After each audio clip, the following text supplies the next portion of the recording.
Fala pessoal, com a consolidação da Bond Mania após Goldfinger e Thunderball, tendo um filme de James Bond filmado em seu país, se tornou um grande momento. Em 1967 chegou a hora do Japão. E essa aventura é o tema de hoje aqui em nossa série Análise em 007 minutos ou mais. No filme com 007 só se vive duas vezes, You Only Live Twice, que foi lançado em 12 de junho de 1967 e estrelado por Sean Connery com todo o elenco de apoio de volta.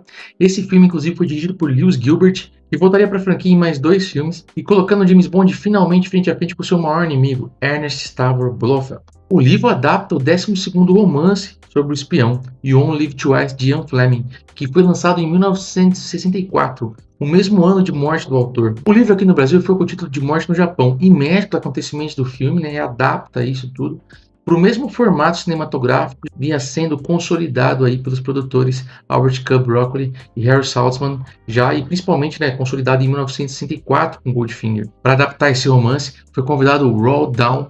Esse escritor, ele foi espião mesmo na vida real, piloto de caça, historiador do chocolate, e olha que interessante, ele é o autor original de A Fantástica Fábrica de Chocolates de 1971.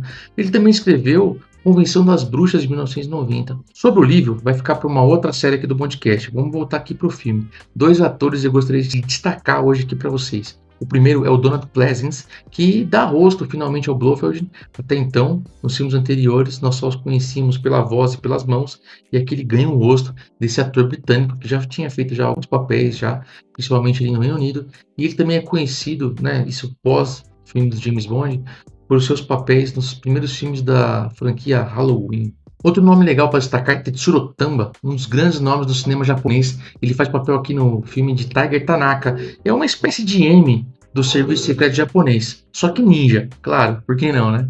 Ele fez parte de um movimento conhecido como a nova onda japonesa, que ocorreu entre os anos 50 e 70, em que o cinema japonês viu um forte boom de criatividade e qualidade, seja influenciado ou influenciando também o cinema do ocidente. Um destaque para o longo trabalho do Tamba foram as séries Key Hunter e G-Man 75, séries policiais muito famosas no Japão, sendo a primeira série que eu citei, que é a Key Hunter, ela contava com Sonny Chiba no elenco, cara. E essa série foi a que despertou a vontade de muitos jovens se tornarem astros da ação, graças ao Sonny Chiba.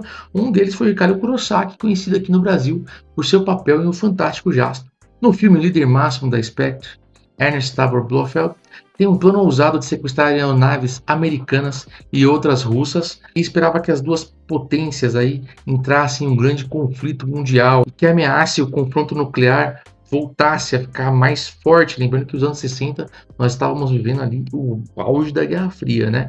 Então a ameaça nuclear já existia. E para evitar esse plano, o governo britânico envia o seu melhor agente até Tóquio para descobrir exatamente quem está por trás desta trama e localizar as naves sequestradas. O filme, lá no Japão, o James Bond não apenas corre grande perigo, enfrenta altas aventuras e confusões, como ele recebe um treinamento ninja e se torna japonês também, uma operação plástica um pouco esquisita, mas rola também, e se casa pela primeira vez. Mesmo que de mentiria, ele casa pela primeira vez. Acontecimentos que tem algumas coisas mais interessantes no livro, como eu já disse, fica para uma outra oportunidade. O filme também marca a primeira despedida de Sean Connery do papel, o papel que o levou ao estrelato. Mas aqui é a sua primeira despedida, porque nós sabemos que ele vai se despedir em um outro momento. E ele volta, Ele volta mais 2 vezes. Ele deixa o papel por desentendimentos com os produtores e até situações um pouco incômodas com a imprensa durante as gravações desse filme, também o levaram a desistir do papel, dizendo que nunca mais voltaria. E como eu já brinquei, ele vai voltar. Inclusive, isso marca até o título do último filme dele no papel. Particularmente, eu digo que esse filme melhora ao passar do tempo.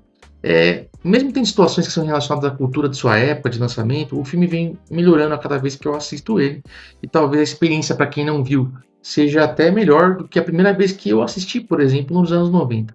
É muito interessante ver o filme se passando no Japão nos anos 60, um país que havia superado todo esse período de reconstrução pós-guerra, pós-Segunda Guerra Mundial. Lembrando que o Japão ele lutou ao lado da Alemanha e foi lá onde foram jogadas as 2 grandes bombas nucleares aí, que marcaram o encerramento, inclusive, dessa Segunda Guerra. Com toda essa reconstrução, o Japão, apesar de forte influência do Ocidente, principalmente dos Estados Unidos, ele também seguiu valorizando a sua cultura, tanto no cinema quanto nos seus programas de televisão, livros, mangás, animes. Isso é interessante citar, porque o Japão, mesmo influenciado, não deixou a sua cultura de lado. O cinema japonês ele é muito mais do que monstros gigantes. E isso também ajudou muito a enxergar de outra forma o país para fora, né, do Japão com as suas obras. O James Bond, por exemplo, teve uma grande influência por lá, né, até meados dos anos 70, em filmes, né, em produções para TV, em animes, tokusatsu também e mangás. Apesar de não ser listado como um dos melhores filmes da franquia, é uma excelente produção que vale atenção, vale carinho. Tem cara do período em que ele foi feito, tá? Isso é interessante citar. Mas também traz um elenco bem à vontade no papel. Um filme que traz o James Bond interagindo com a cultura japonesa e ao mesmo tempo enfrentando diretamente pela primeira vez aquele que se tornaria o seu grande inimigo, voltando inclusive depois, agora no século XXI, com o filme do Daniel Craig, que é o Ernest Stavro Blofeld. Isso é bem interessante de lembrar, porque aqui, como eu já contei, é quando marca o primeiro rosto, né, do personagem, vamos dizer assim. Como eu disse, é bem interessante, e ele traz aquilo que para mim é o grande superpoder do James Bond, que é o escapismo sem perder a sua elegância. Então vale a pena conferir daí, e essa é a minha análise aqui, também com um pouco de informação aí para vocês que estão acompanhando a nossa série. Tá? Continue conosco, nós traremos mais uma grande obra na sequência, né? O próximo filme de James Bond tem muita coisa para contar, e se você curtiu, assina o canal, deixa seu like e sayonara.